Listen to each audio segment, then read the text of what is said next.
está viendo. Eso no había pensado. Gracias.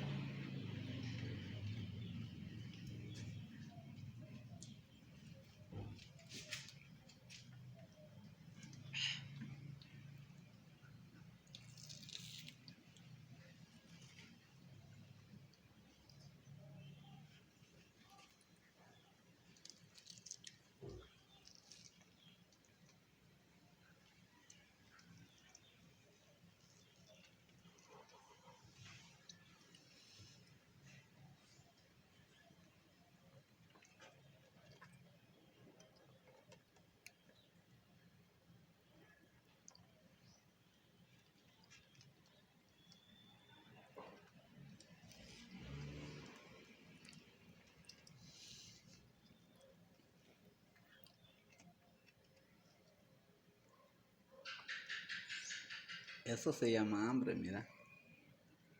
Está emparejando. Y ya no tiene nada, toda la comida. Grosera. ¿Y para quién eran? Ah, yo también tenía. Pero vos comes comida. Bueno, ya